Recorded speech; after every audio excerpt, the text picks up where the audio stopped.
Bonjour à tous, et bien toujours en direct du 40e championnat du monde club à Novi Sad en Serbie. Alors, comme convenu, on va suivre la fin de cette première manche dans le secteur E. Alors, contrairement à ce que j'avais dit, je ne me mets pas derrière Mathieu Plé. Pour tout vous dire, le secteur E, il y a vraiment des zones complètement différentes. Donc, il y a la partie aval du secteur où il y a du poisson et la partie amont du secteur où se trouve Mathieu, malheureusement, où c'est vraiment misérable. Actuellement, il est en train d'essayer de choper des ablettes d'1 gramme, pour tout vous dire. Donc, j'ai préféré me mettre à l'aval du secteur. Alors, je vais retourner la caméra et on va regarder ensemble cette partie qui est quand même plus poissonneuse. Tout à l'heure, c'est dommage, on n'était pas... Mais le pêcheur numéro 1 est le pêcheur hongrois qui s'appelle Nagy András, qui devrait, je pense, remporter le secteur. Il est, alors, pour tout vous dire, du numéro 1 au numéro 6, 7, il y a du poisson de fond. Il a des touches assez régulièrement. Tout à l'heure, il a fait une brème même de 400-500 grammes. C'est la première que je vois depuis 2 jours que je suis là. Donc autant vous dire que c'est carrément un autre monde par rapport à la pêche à l'autre bout du secteur où se trouve malheureusement le pêcheur français et également le pêcheur belge. Donc ici on a le hongrois qui devrait donc réaliser une belle performance. Je pense qu'il devrait gagner le secteur. J'ai pas vu le début de la manche, mais vu le nombre de poissons indiqués, même si on peut pas vraiment faire confiance, comme je l'ai dit tout à l'heure, au nombre de poissons indiqués sur les tablettes, il serait tout de même en avance, plus la brème qu'il a prise, à mon avis, il devrait remporter le secteur. Le plus ennuyeux pour nous, je dirais, c'est que au numéro 5, il y a également le pêcheur italien, Oltrarno Colmic. L'équipe d'Oltrarno Colmic qui, pour moi, devrait virer en tête à l'issue de cette première journée. Une équipe, je l'ai dit, je l'ai répété, composée quasiment exclusivement d'internationaux et avec des accompagnateurs en nombre et talentueux. Ils sont venus à presque une vingtaine de personnes. Donc forcément, ça aide beaucoup pour la préparation, la tactique, les infos, etc. Alors donc le numéro 5 là-bas c'est l'italien, donc ici au numéro 1 l'équipe Walterland, l'équipe de Tamás. Alors les Hongrois dans les autres secteurs c'est plus difficile, donc je crois pas qu'ils soient dans les tout favoris, même s'ils remportent ce secteur. Comme je l'ai dit à la mi-temps, c'est très difficile de faire un pronostic sur ce championnat, d'abord parce que les scores vont être excessivement serrés, donc avec 100 ou 150 points de plus, il peut y avoir 10 places de différence. Donc étant donné que les indications portées sur les tableaux sont pas très précises, c'est le moins qu'on puisse dire, et que entre une ablette de 3 grammes et une ablette de 4-5 grammes, c'est pas forcément facile de voir quand on est à 10, 20 ou 30 mètres du pêcheur. Franchement difficile. Je vois bien quand même tchèque dont avait parlé d'ailleurs François hier. Alors là c'est le signe des 5 dernières minutes. Donc la République tchèque plutôt pas mal. Les Belges quand même sont dans ce secteur, malheureusement ils sont dans la mauvaise zone. C'est dommage pour eux parce que John Denoz réussit plutôt bien dans le secteur A alors qu'il n'est pas dans une zone très facile. Donc s'il réalise un bon score, ce sera vraiment une belle performance. Non, franchement, mis à part les Italiens, je ne vois pas d'autres équipes qui se détachent. Alors, je peux me tromper parce que des fois, il y a des équipes qui n'ont pas forcément. Les Polonais ont été pas trop mal sur 3 secteurs, mais après, c'est difficile de savoir sur l'ensemble des secteurs les résultats de chaque nation. Mais bon, moi, je vois vraiment pour l'instant en tête les Italiens parce que j'ai vu 0 Italien être vraiment à la ramasse. Ils sont tous dans les 5 premiers. On a rencontré M. Collini, qui est le patron de la société Colmic, qui est présent ici. Bon, c'était au bout de 2 heures de pêche, donc c'était qu'à la mi-temps, mais il estimait le nombre de points des 4 à 25 points au bout de 2 heures. Donc si c'est le cas à l'issue de cette première manche, je pense qu'ils verront effectivement en tête. Après, encore une fois, il suffit de... Alors, il y a beaucoup de championnats où il suffit d'un gros poisson, une grosse brème, une carpe, un gros chevenne comme en Italie, Mais ici, c'est pas tellement ça. Je veux dire, un gros poisson, ça peut être simplement un gardon de 100 grammes ou une plaquette de 200. Et vous pouvez gagner 10 places. Hein, parce que, bon, mis à part le secteur E, encore une fois, ce secteur, vous voyez, déjà, il est un peu différent. Il n'y a pas de cailloux. Par contre, c'est une berge très très boueuse. Alors, heureusement, ça s'est arrêté de pleuvoir, mais sinon, c'est la gadoue terrible. Le canal est un peu plus étroit. Vous voyez, il y a une berge opposée qui est plus solide aussi. C'est un secteur un peu à part, donc on va suivre cette pesée parce que ce sera forcément la plus intéressante, parce qu'il y aura des plus gros scores, mais ce n'est pas forcément le secteur le plus régulier, loin de là, puisqu'encore une fois, du 1 au 6-7, c'est les meilleures places.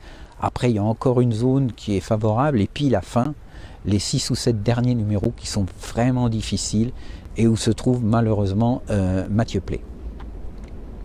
Donc on va suivre la pesée de ce secteur. Alors je ne sais pas comment on va la suivre parce que c'est vraiment très très gadou. Donc je vais essayer de me faufiler entre la boue et de ne pas m'engluer. Mais on va suivre en tout cas le début de cette pesée. Et puis on verra si on continue pour réussir à faire toute la pesée ou si on fait une interruption et puis qu'on reprend vers la fin du secteur pour voir la pesée de Mathieu Play. En tout cas, ce sera intéressant de voir le début de secteur. Au moins, on verra un peu de poissons dans les bourriches. L'aiguille de la balance devrait bouger parce que il y a d'autres secteurs, en particulier le secteur C et le secteur D, où à mon avis, ça va être des scores faibles. Alors en nombre de poissons, ça ne veut pas dire qu'il n'y a pas de poissons, hein, mais avec 50 poissons, vous faites moins de 500 grammes. Hein. Donc voilà, les scores dans les secteurs C et D, à mon avis, seront pour la plupart, pour l'immense majorité, en dessous de 1000 points. Alors vous voyez que le ciel, par contre, c'est un peu dégagé. C'est un élément dont il va falloir tenir compte demain. On ne sait pas trop ce que ça va impliquer au niveau de la pêche. Mais c'est la première journée où on voit le ciel bleu en Serbie de toute la semaine. Donc même la température, hein, je l'ai dit ce matin, elle était quand même beaucoup plus douce, entre guillemets. Hein, il faisait 8-9 degrés ce matin à 8 heures du matin, alors que tous les autres jours, c'était plutôt autour de 3-4 degrés. Dans l'après-midi, la température, là, elle vient de monter à 12-13 degrés. On nous annonce demain un temps bien ensoleillé avec des températures de 16-17 degrés. Alors on sait que le soleil, en particulier pour les ablettes, c'est un élément très important dans leur comportement. Est-ce que ça va les exciter? Parce qu'aujourd'hui, finalement, elles n'ont pas été très très présentes. C'était vraiment intéressant de les pêcher exclusivement, on va dire, dans le secteur C et D. Dans le secteur A et B, c'était une pêche de fond. Ici, dans ce secteur E, c'était une pêche de fond pour ceux qui avaient les meilleures places, et puis pour les autres, d'essayer d'attraper tout ce qui se présentait. Et je veux dire, la pêche d'ablette qui était dominante aux entraînements, encore une fois, au championnat du monde, ça n'a pas été la pêche principale. Elle n'a pas été nulle, encore une fois, dans le C et D, par exemple, les Italiens, avec Jacopo Falsini en particulier, ont pêché l'ablette pas mal de temps, et ont réussi d'assez jolies pêches. Voilà. C'est la fin de cette première manche. Alors, je ne vois pas les filets de pesée, mais ils devraient commencer normalement au E1. Je ne les vois pas, je ne sais pas où ils sont. Alors peut-être je vais peut-être interrompre la diffusion et puis la reprendre dès qu'ils seront prêts, parce que je ne vois pas du tout ni les filets de pesée ni les balances à proximité. Donc je pense qu'il va leur falloir au moins une bonne petite dizaine de minutes pour se mettre en place et attaquer. Donc j'attends un peu de voir si ça bouge, mais pour l'instant pas tellement. Donc on va rester en ligne, on va voir si ça arrive. Donc Nagy András, qui lui s'est bien amusé. Je pense que ça sera un des rares qui sur cette première journée aura vraiment pris du plaisir à son numéro 1, puisqu'il a eu des touches vraiment très régulièrement pendant toute la manche. Et comme je l'ai dit, on l'a même vu sortir une plaquette de pas loin de 400 grammes, je dirais. Poisson absolument exceptionnel sur ce parcours, en tout cas sur ce week-end, parce que encore une fois, le parcours lui-même n'est pas en cause. C'est un parcours poissonneux. On en a eu la preuve en 2019 au championnat du monde des nations. où la France avait remporté le titre, on s'en souvient, avec de magnifiques pêches de plaquettes, de poissons-chat. Il y avait un peu de gardons aussi, mais surtout plaquettes et poissons-chat. Et en particulier ce secteur E, là, qui existait déjà, il y avait des très gros scores de poissons-chat. Il y avait, je ne me souviens plus des scores, mais c'était à chaque fois des 7-8 000. Voilà, donc c'est un parcours qui est poissonneux. Il ne faut pas croire que le parcours a été choisi exprès pour que personne ne prenne rien. Personne ne se réjouit, ni les pêcheurs, ni les spectateurs, ni les organisateurs, que la pêche soit difficile. Tout le monde préférerait effectivement qu'il y ait des plus gros scores. Mais, dans tous les cas, c'est ce que je dis toujours, quelle que soit la difficulté de la pêche, au final, c'est toujours les meilleurs qui l'emportent. Sur 2 jours, à 5 pêcheurs, 5 secteurs, bien sûr qu'il y a la facteur chance qui joue. Par exemple, le Hongrois, aujourd'hui, il a eu de la chance. L'Italien, dans ce secteur, il a eu de la chance. Mais au final, sur les 5 secteurs, les 2 jours, vous aurez forcément des pêcheurs avec de la chance, des pêcheurs avec moins de chance. Par exemple, aujourd'hui, les Français, Victor Chambon, ok, il a eu un as, donc il a eu de la chance. Mais il y en a d'autres, comme Mathieu Plé, malheureusement, il est dans la mauvaise zone du secteur. Donc, bon an, mal an, moi, j'ai jamais vu une équipe réussir à être championne du monde uniquement parce que le samedi, les 5 étaient tombés dans le poisson et le dimanche, les 5 aussi, encore à nouveau, étaient tombés aux meilleures places. Ça n'arrive pas. C'est juste quasi impossible. Donc même si la pêche est dure, il y a des choses à apprendre. Il y a une première chose à apprendre, c'est qu'avec les ablettes, on a toujours des surprises. Il ne faut jamais trop faire confiance aux pêches d'ablettes. À chaque fois que je vois des championnats du monde, tout le monde s'excite avec ses ablettes pendant les entraînements. Et le jour du championnat du monde, malheureusement, elles disparaissent ou elles sont moins mordeuses parce que tout simplement, déjà, tout le monde se met à les pêcher. Aux entraînements, les gens font des essais, donc vous avez pas mal de pêcheurs qui délaissent complètement l'amorçage de l'ablette pour pêcher le fond. Et donc forcément, ceux qui pêchent les ablettes ont plus de facilité à concentrer les petits poissons en face d'eux. Mais le jour du championnat, si tout le monde se met à amorcer les ablettes, forcément le nombre d'ablettes est divisé par le nombre de pêcheurs. Donc ça en fait déjà beaucoup moins face à vous. Elles sont plus méfiantes aussi parce qu'il y a plus d'animation, il y a plus de public, il y a plus de bruit. Les pêcheurs utilisent plus d'èches également, donc ils ont tendance à plus les gaver. Aux entraînements, ils ne mettent pas toujours toutes leurs èches. Voilà, donc il y a beaucoup d'explications qui font que la pêche de l'ablette, c'est une pêche souvent évidemment importante, complémentaire. Ça, c'est pas un problème. Encore une fois, ici, dans le secteur C et D, les Italiens ont pêché les ablettes une bonne partie du temps. Donc c'était pas à négliger, mais c'est pas la pêche qui permettra d'être champion du monde. Là, on est plutôt parti sur un championnat du monde où c'est une pêche très difficile de fond, de gardons, un petit gardon. C'est pas des. Je crois pas que les Belges se soient amusés à mettre de la fiente ce week-end. C'est des gardons qui font entre 20 et 50 grammes. Donc forcément, c'est pas des monstres. On n'a pas besoin de trier. Au contraire, on essaye de prendre un petit peu tout ce qui traîne. Donc je ne vois pas arriver de balance encore. Je suis un peu patient, j'attends. Je ne sais pas si la pesée d'ailleurs va se faire dans la boue là en bas ou si les pêcheurs, ça m'étonnerait quand même qu'on demande aux pêcheurs de grimper en haut parce que avec la pente c'est quand même pas mal. Donc je les vois mal monter avec la bourriche, mais enfin sait-on jamais, peut-être que les commissaires voudront rester les pieds au sec. Il y a un peu plus de rassemblement là derrière, mais il n'y a toujours pas de balance. Donc sans balance, je ne vois pas comment on peut commencer la pesée. Il y a un peu plus de monde qui commence à se concentrer derrière le pêcheur hongrois pour suivre la pesée, mais on ne voit toujours pas de balance. Donc je ne sais pas ce qu'on va faire. Si je continue à garder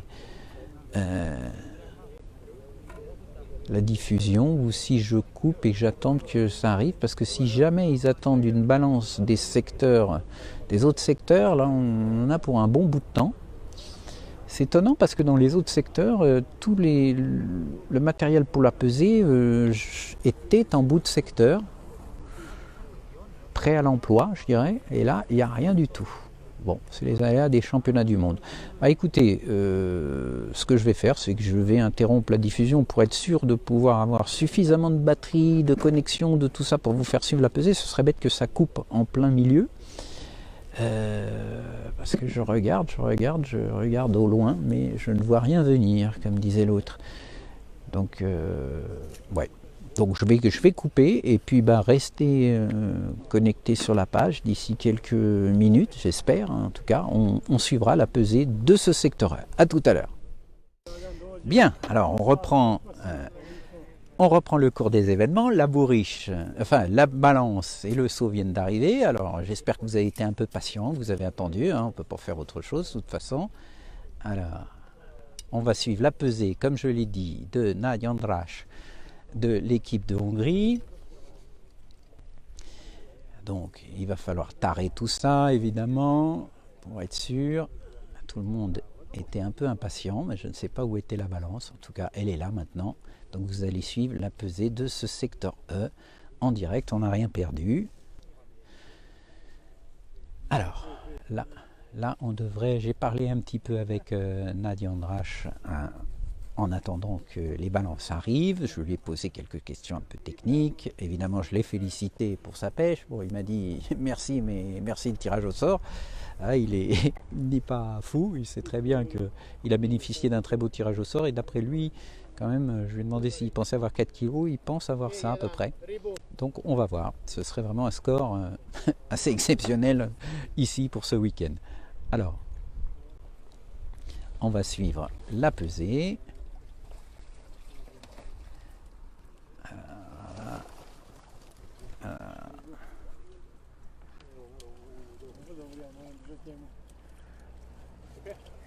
Voilà.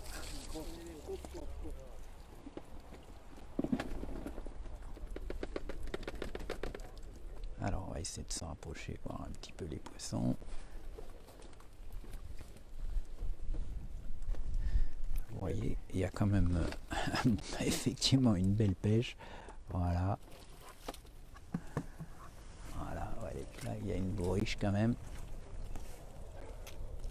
Alors, on essaye de suivre tout ça. On va suivre la balance. Je vais m'approcher pour montrer. Voilà. C'est quand même une jolie pêche. Donc pour Nagy András, ils vont nous annoncer ça. Negyezer, donc c'est bien 4 kilos quelque chose. Je parle un petit peu hongrois donc je comprends. Oups là. Alors, on n'a pas attendu.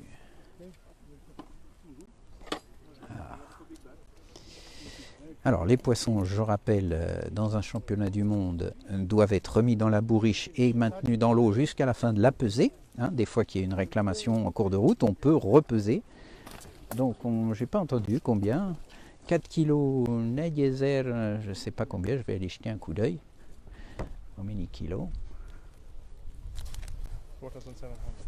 4,700.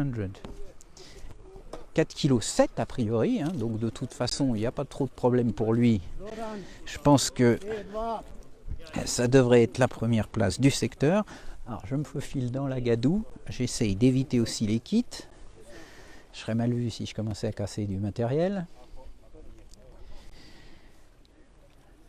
Alors, et vous voyez quand même que ce secteur, il y a des jolies pêches. Je vais essayer peut-être de me mettre plutôt dans la pente, comme le monsieur qui filme actuellement.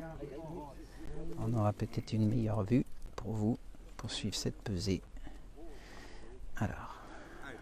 Alors c'est des poissons plus petits, mais il y a quand même le nombre plus petit. Il y en a beaucoup qui s'en seraient contentés dans les autres secteurs. Alors on vérifie évidemment dans la bourriche qu'il n'y ait pas un petit poisson qui traîne dans le fond, surtout avec des poissons de cette taille. Et là, on va suivre la pesée. Alors d'habitude, ils ont un tableau où ils montrent le score en l'indiquant aux spectateurs, mais là visiblement c'est pas le cas. Alors comme ils parlent en serbe, là par contre je ne parle pas du tout serbe, j'ai du mal à traduire. Alors, on va voir. 3280.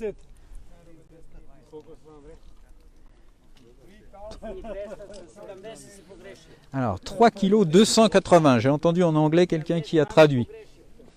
3,280 kg. Donc vous voyez qu'on est quand même sur des très beaux scores ici dans les petits numéros. Hein. Alors on va continuer au moins jusqu'à l'italien. Hein, parce que là, c'est le pêcheur espagnol. Les Espagnols qui n'ont pas si mal marché sur certains secteurs. Difficile à dire si ils vont être bons partout. Mais encore une fois, il faut les surveiller toujours de près parce que ils nous ont fait le coup à Rieux au championnat du monde feeder et c'est des pêcheurs expérimentés hein, qui en général les pêcheurs de club que ce soit espagnols ou d'autres nations comme la Croatie, Serbie, Slovénie, etc. Souvent les pêcheurs de club sont aussi des internationaux qui pêchent les championnats du monde des nations. Alors là on est toujours dans des belles pêches, hein, magnifiques. Là ça m'a l'air encore d'être bien rempli. Là, ça fait plaisir de voir du poisson parce que là pour l'instant la journée a été assez difficile. Même pour nous spectateurs, on a vu beaucoup de pêcheurs s'escrimer avec des poissons de 1 ou 2 grammes alors que là, oula, j'ai l'impression qu'il y a des poissons qui tombent à côté. Oh là là là là.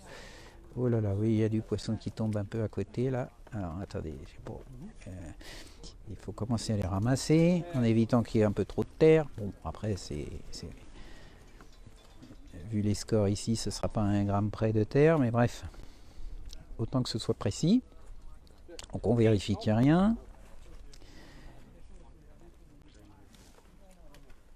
Alors, on va suivre la pesée de l'espagnol. Et puis dans 2 places, on sera sur la pesée du pêcheur italien.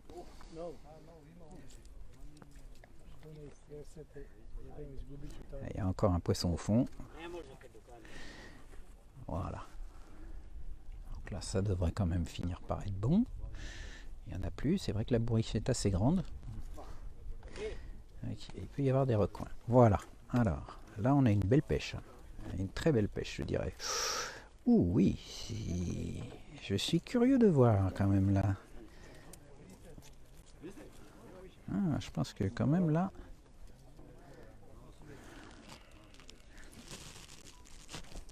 Regardez cette pêche. 3760. C'est 3 kilos quelque chose.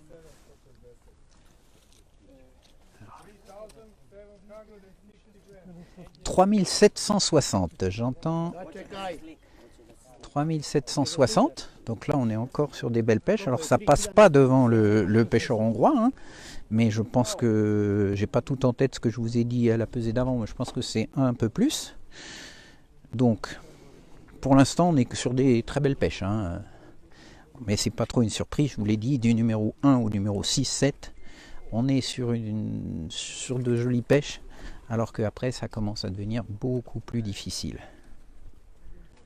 Alors, on s'approche de l'équipe d'Italie bientôt. Là, on a encore un pêcheur ici. Et puis ensuite, ce sera le pêcheur italien. Les Italiens qui, encore une fois, d'après ce que j'ai vu, devrait faire une très belle première manche. Alors, là on est encore sur une jolie pêche, un peu moins quand même que les précédentes, mais on est quand même sur une jolie pêche.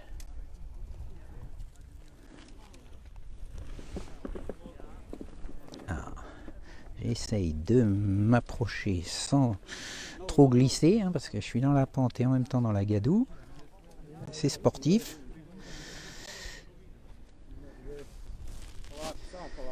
Donc je vous laisse prendre note des scores au fur et à mesure que je les annonce, hein, parce que j'ai rien pour les noter. Donc je sais que pour le hongrois c'était plus de 4000. Ici on avait un 3700 et quelques pour le pêcheur espagnol. Au numéro 2, je me souviens déjà plus combien c'était, mais c'était plus de 3000.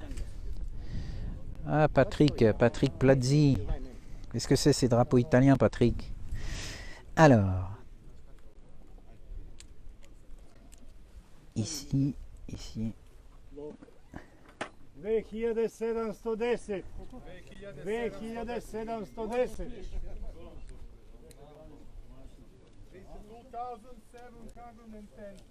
2710. J'ai entendu le score annoncé en anglais, donc je vous l'ai traduit au fur et à mesure. 2710. Donc on commence à baisser.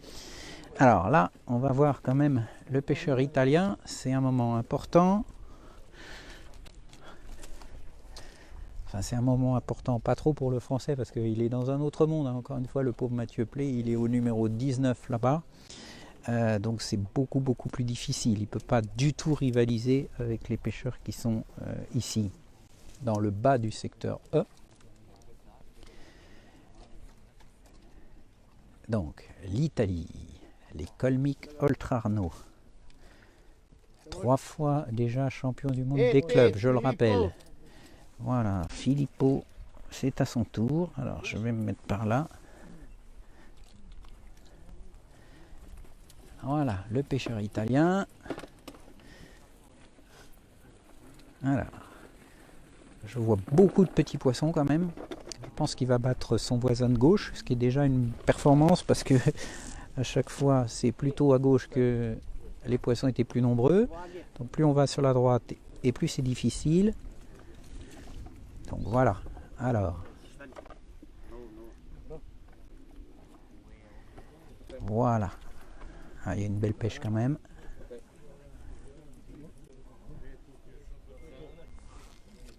Alors, on va attendre la traduction dès qu'ils auront annoncé. 3510. C'est plus de 3 kilos.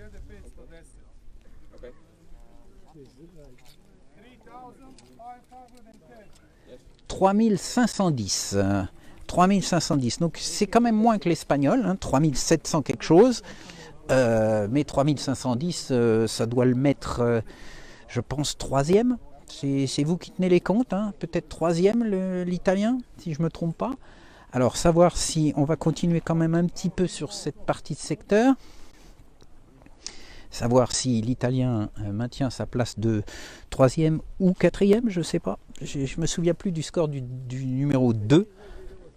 Donc si quelqu'un est plus attentif que moi, il aura peut-être noté le score du numéro 2, mais en tout cas le Hongrois est en tête, et il le restera à mon avis.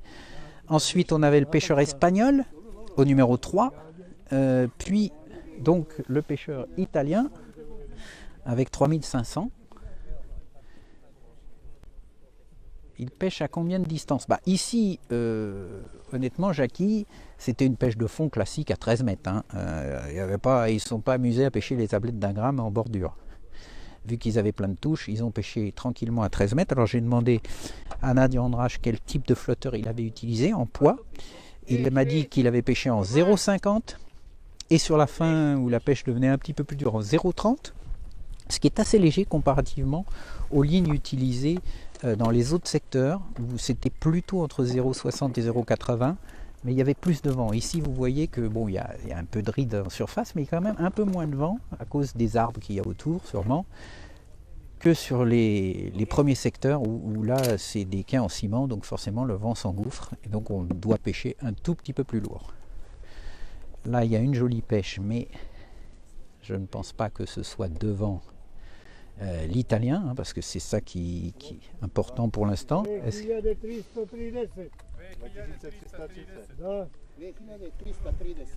Alors,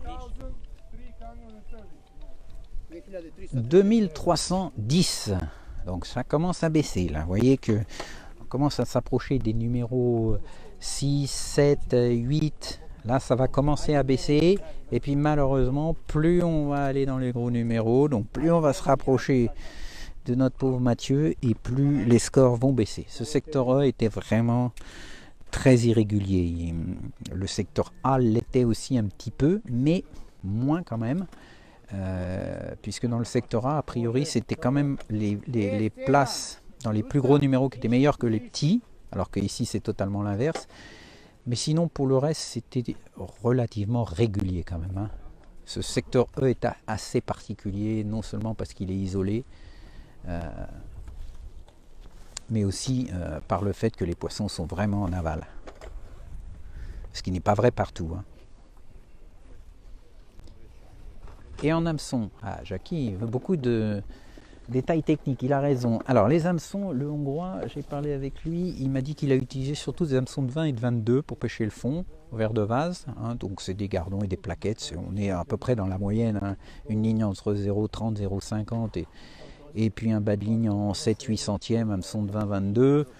Voilà, il n'y a rien d'extraordinaire, c'est pas dans la ligne qu'ils ont fait la différence. Bon là ici en l'occurrence c'est surtout au tirage au sort qu'il a fait la différence. Bon après c'est ce que je lui ai dit, hein, Nadia András c'est pas un nouveau-né non plus, c'est un très très bon pêcheur hongrois qui a déjà pêché d'autres championnats du monde, donc forcément vous lui donnez une aile, il sait s'en servir, hein.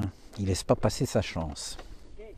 Donc au large ils ont pêché vers de vase, un ou deux vers de vase. Le fond c'est environ 1m20, 1m50. Donc vous voyez, vous prenez des flotteurs de 0,30, 0,50 s'il n'y a pas de vent. Et puis 0,50 à 0,80 s'il y a un peu de vent. Voilà. Des pêches assez classiques de canal finalement. Hein. 1370.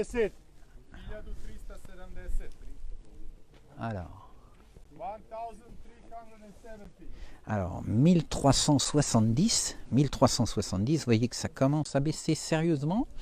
Alors est-ce que c'est le pêcheur? Je ne pense pas, parce que c'était ici, je pense, un Slovaque qui est plutôt un bon pêcheur. Donc c'est plutôt pas bon signe. Je vous l'ai dit, quand on va arriver au bout là-bas, les gars qui arriveront à faire 1000 points, ils auront bien pêché quoi. Alors qu'à Laval, bah, vous avez vu, c'est des scores entre 2005 et 4000 quoi. Alors on va continuer, hein. Tant qu'on a de la batterie, on continue. En plus il fait beau, donc j'en profite. On n'est pas sous la pluie comme au championnat de France 2019. Je me souviens quand Alexandre Codin avait gagné, on avait pris une bonne sauce. Voilà, donc là on est... Alors j'ai pas la nation, je sais pas quel pays c'est. Si... Là je sais pas quel pays, pardon. Et Osam. Ah, le Portugal. Luis. Donc c'est pêcheurs portugais. On n'a pas beaucoup parlé des pêcheurs portugais. Honnêtement, je crois que c'est vraiment pas des pêches qu'ils apprécient outre mesure. Hein. Eux, on sait que c'est quand même plus des pêcheurs à l'asticot, des pêcheurs au moulinet ou des pêcheurs de beaux poissons. Mais pêcher des gardons en canal au verre de vase avec des lignes fines, bon bah ils n'ont pas forcément l'habitude dans leur pays de pratiquer ce type de pêche. Donc c'est difficile de rivaliser, surtout en club. Autant en équipe nationale, bon bah les pêcheurs, à force de faire des championnats du monde et de voyager partout en Europe, ils finissent par s'y habituer. Hein. L'exemple type, c'est les Italiens. Je rappelle qu'en Italie, il n'y a pas de gardon. Il y a depuis très peu de temps des brèmes. Pendant très longtemps, ils n'avaient pas du tout de brèmes. Maintenant, il commence à y en avoir un peu dans le nord de l'Italie. Mais je veux dire, ce n'est pas leur poisson habituel. Hein. En Italie, il faut savoir, c'est surtout des chevènes, des barbeaux, des carpes, des carassins, éventuellement quelques poissons-chats américains, mais c'est tout. Et pourtant, sur ce type de pêche, aujourd'hui... Alors, attendez.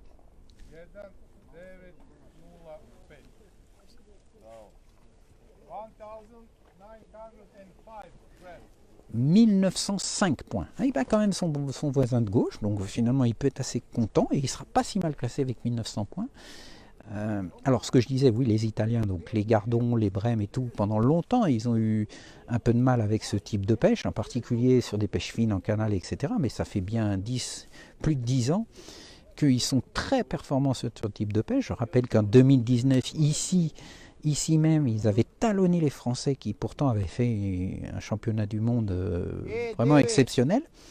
Donc c'est dire que sur ce type de pêche, ils peuvent rivaliser avec les tout meilleurs. Hein. Et comme l'équipe est composée de pêcheurs internationaux, bah forcément il n'y a pas trop de surprise de les voir réussir une belle première manche.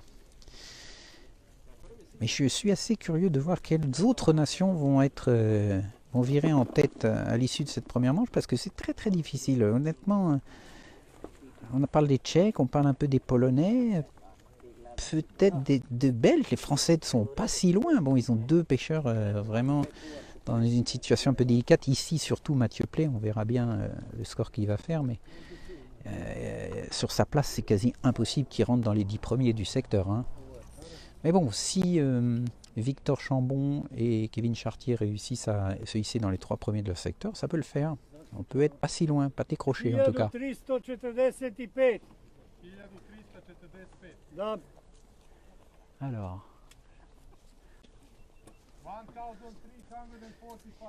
Alors, 1345.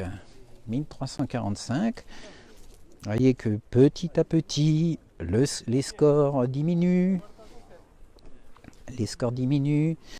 On se rapproche des 1000 points maintenant. Puis bientôt, peut-être ce sera en dessous des 1000 points. Là, je ne sais pas à quel numéro on est pour l'instant. Je regarde où est Mathieu. Alors, il y a encore un peu de marge. Là, on va être sur le numéro 9. Ok, merci. Donc ça, c'est le numéro 10. On arrive au numéro 10. Donc on a encore 9 places avant d'arriver à Mathieu.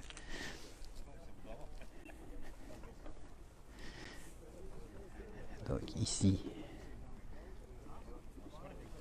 Bah. Excusez-moi, c'est un peu basculé. Voilà.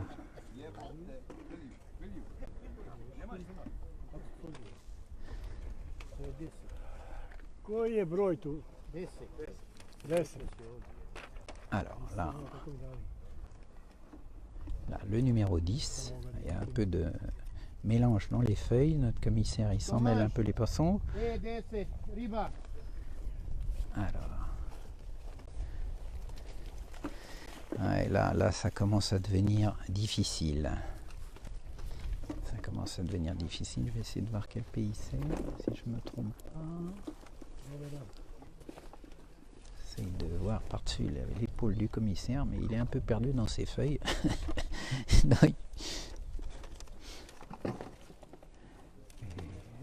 Voilà.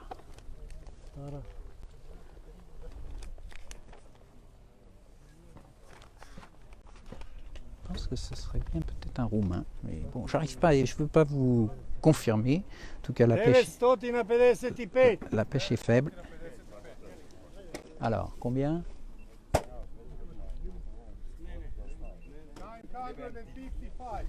955. Et voilà, on vient de passer en dessous de 1000 points.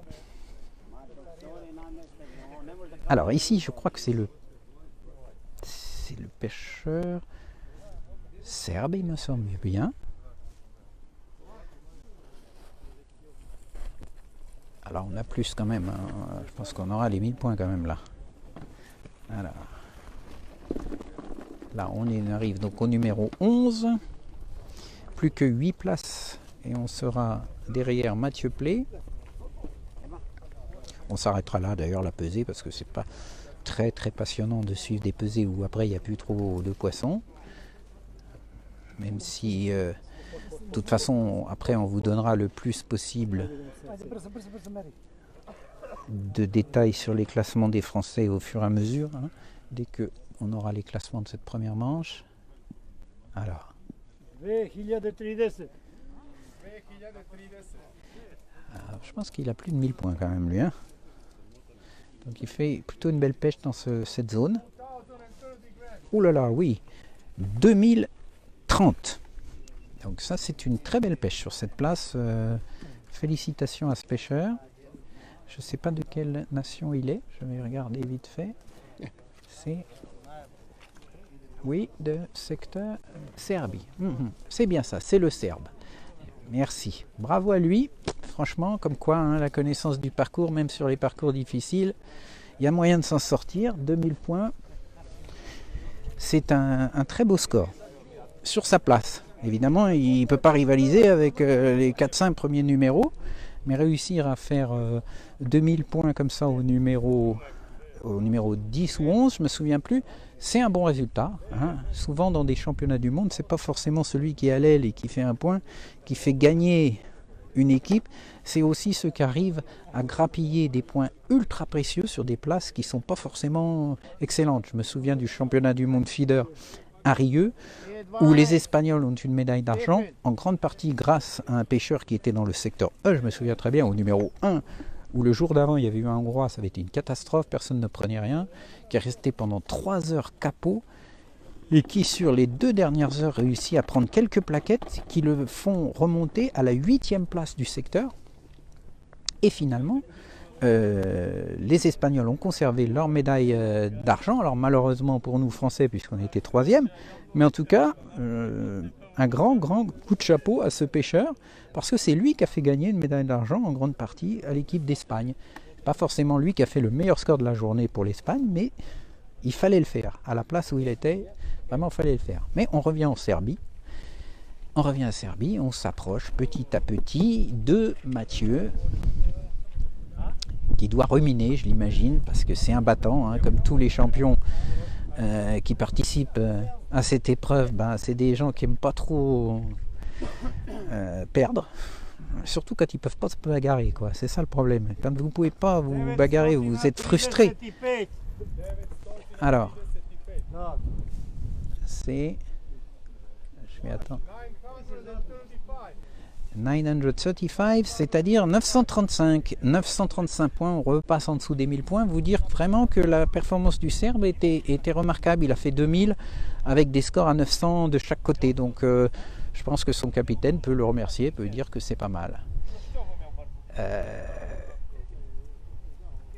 Kociarik. Eh oui, alors, on progresse. Ah oui, donc... Alors...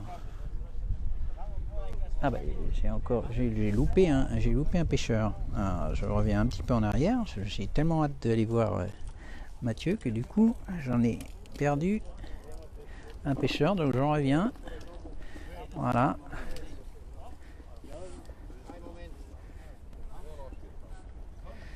Là on est sur les petits scores malheureusement.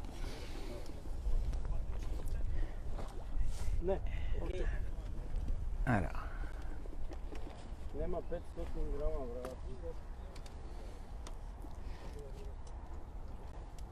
Ah oui, là on est nettement en dessous des 900 points.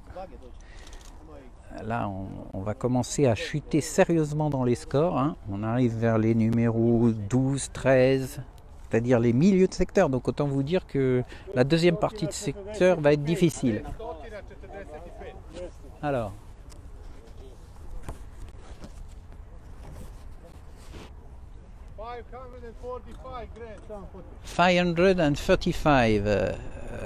535. 545. Alors, ce que je vais faire, parce que là, j'ai malheureusement la batterie qui commence à fléchir. Évidemment, le téléphone m'indique qu'il ne reste plus que 20%. Donc, qu'est-ce que je fais? Qu'est-ce que vous préférez? Est-ce que j'interromps un petit peu et que je regarde le restant de batterie pour prendre le direct tout à l'heure et vous montrer la pesée de Mathieu? Je pense que c'est peut-être la meilleure solution. J'attends vos commentaires, je peux les voir. Donc, si vous pensez que c'est mieux qu'on essaye d'aller au bout de la batterie et de pouvoir suivre Mathieu, mais c'est pas certain, ou alors on coupe maintenant et puis on reprend juste derrière Mathieu. On est au 14, j'ai plus que 5 numéros. On recommence au 17, il est au 17, hein, je croyais qu'il était au 19. Il est au 17, Mathieu? S'il est au 17, on doit pouvoir y aller. Là, on est au 14.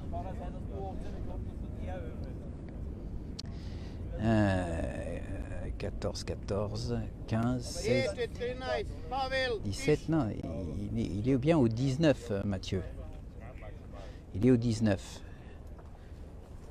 Les Belges, je ne sais pas quel numéro il est, le pêcheur belge. Il était malheureusement vers Mathieu, donc dans une zone vraiment très défavorable. Alors. Oups là. Alors. Attends la pesée de Mathieu, c'est ça, vous voulez tous voir la pesée de Mathieu. Ok. Bon, alors on va couper et on va reprendre tout à l'heure pour la pesée de Mathieu, d'accord? Allez. Bien, alors de retour sur le parcours pour la fin de la pesée du secteur E. Alors j'ai pensé à nos amis belges, hein, puisque sinon ils vont m'engueuler si je ne montre pas le pêcheur belge. Et en plus il est à 2 places du français, donc j'espère que la batterie va tenir pour les deux. Comme ça, tout le monde sera content. Donc c'est Eric Billen qui est ici dans la mauvaise zone, hein, un peu comme le français malheureusement pour lui. Et donc on va suivre la pesée de Eric. Alors là, de toute façon, on est dans des zones où faire 1000 points, c'est déjà un très bon résultat. Donc, la pesée d'Eric Billen, messieurs, ne traînez pas trop comme ça, hein. Il n'y aura pas de problème de batterie et on pourra aller au moins jusqu'à Mathieu. Je suis allé le voir pour essayer de le réconforter, mais bon, ça va. Il a suffisamment d'expérience pour savoir que la pêche de compétition et le tirage au sort, il faut faire avec. Alors, donc Eric Billen, la Belgique, le team Sansas du centre, je rappelle, une sacrée équipe. Je sais que John Donos, aux derniers échos, réussissait une belle pêche. Franchement, c'est un coup de chapeau à lui parce qu'il n'était pas non plus dans une très bonne zone. Donc s'il réussit à faire un bon score, il le devra à son talent de pêcheur de gardon, mais c'est bien connu.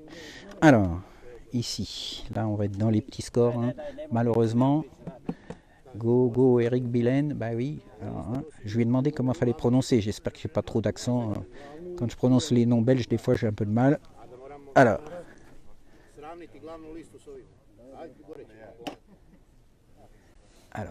on va attendre le score, surtout le score en anglais, parce que là, en serbe, j'ai... 395. Alors,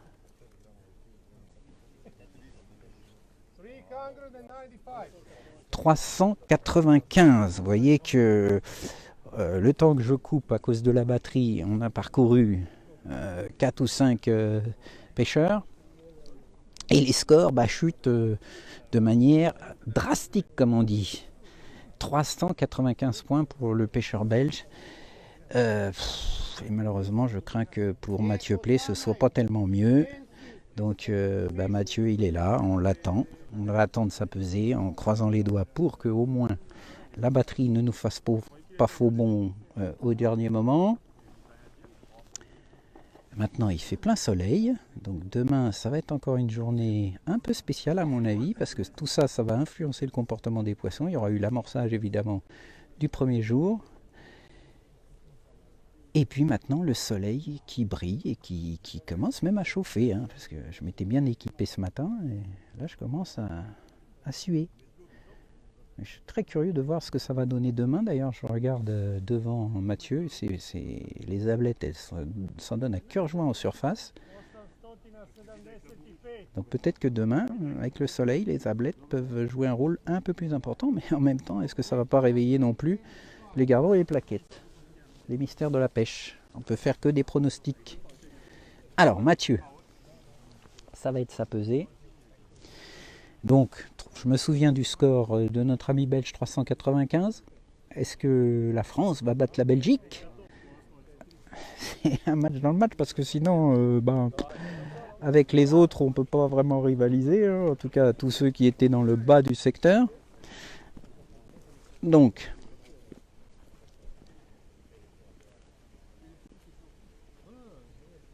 allez, c'est parti. Ils font pas en nombre de poissons. Non, et on ne compte pas les nombres de poissons. Ça fait depuis plus de 20 ans ou 25 ans qu'il n'y a plus de nombre de poissons dans les championnats du monde. C'est uniquement au poids. Alors, la pesée de Mathieu. C'est parti. Donc, si on s'en résume à un match France-Belgique, il faudrait qu'il ait plus de 395 points. Ce serait toujours ça, mais bon.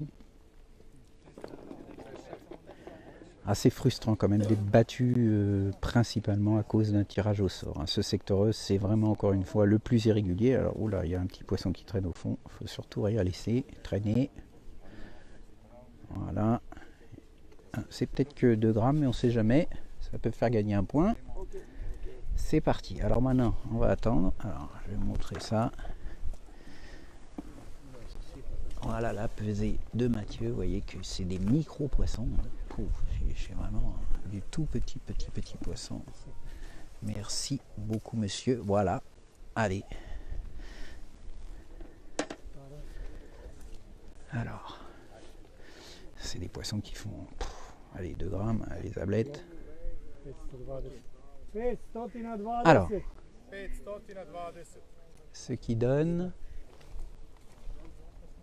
520 grams.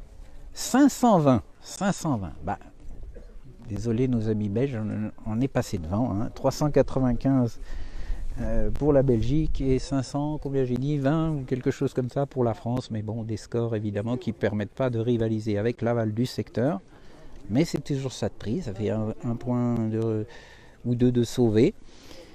Et puis voilà, alors maintenant ce qu'on va faire, c'est qu'on va arrêter de suivre cette pesée parce que maintenant de toute façon il n'y a pas grand chose. L'important pour nous maintenant ça va être l'heure des comptes, de suivre les points des différentes nations.